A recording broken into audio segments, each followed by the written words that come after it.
We're here with Butch Carter, former coach of the Toronto Raptors, founder of the Canadian Basketball League, which he hopes will begin play in November 2015.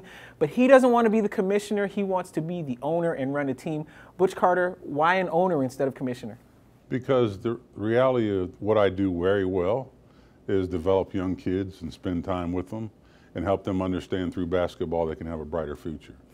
But at the same time, you and I have talked, in great detail about the business plan for this league. So how will this league be a commercial success where other minor pro leagues in Canada haven't? Well, not just Canada. Professional leagues that have gone second tenant in ice rinks have failed 100%, except the National Basketball Association. And they change their future when they start buying the arenas. So the reality is how we're going to be successful is when we go to the car lot, we're buying a Prius. All right, we're not buying a truck. And it's very hard to be successful in an ice venue because you have ice coverage costs.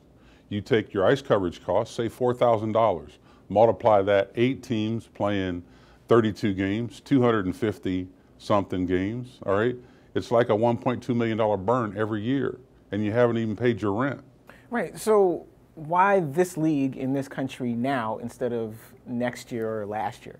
Well, I've basically been working in the States for 7 or 8 years, and we've lived here for 15 years.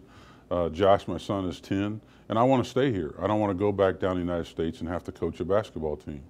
So a guy came to me and said, here's a feasibility study. Will you go through it on a professional league and tell me what's wrong with it?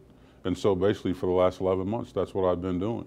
And the historical issues around financial reporting are what kill these leagues. And so for me, it's just a matter of Canada is my home, and at 56, this is what I want to do. This is the last hurrah for me. So you mentioned, one of the things you said is, when you go to the dealership, you don't want to buy a truck, you want to buy a Prius. And I know you have experience running a string of Toyota dealerships down in Louisiana. What did that experience teach you about potentially running a pro basketball team? Financial reporting. At a car dealership, like most franchises, on the 10th of the month, you have to report your financials. And that gives the manufacturer a heads up if a dealer's in trouble. So basically for me, I want to go coach a team, develop young men. I don't want to have to worry about the other 7 guys.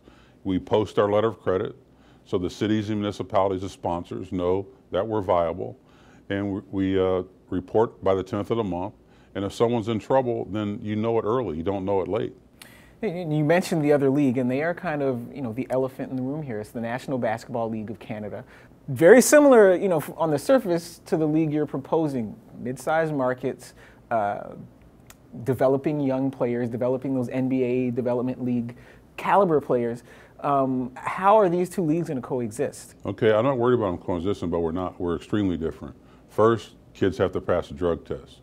So you have a doping policy so the kids, the national teams know which kids that they can play and which ones they don't. 2, we play 10-minute quarters. No one in the world plays 12-minute quarters except the NBA, and it's too much for young kids. You can't have a development league and develop them with 12-minute quarters. Third, financial reporting. We'll have team financial reporting and a team pro forma for anyone who wants to come in and look at us. Number 1, we only have 1 person that communicates to the municipalities. So the municipalities are never dysfunctional with misinformation. So I think we're drastically different. I think we are the Prius in the room, and they may be the truck, but I'm not worried about driving a truck.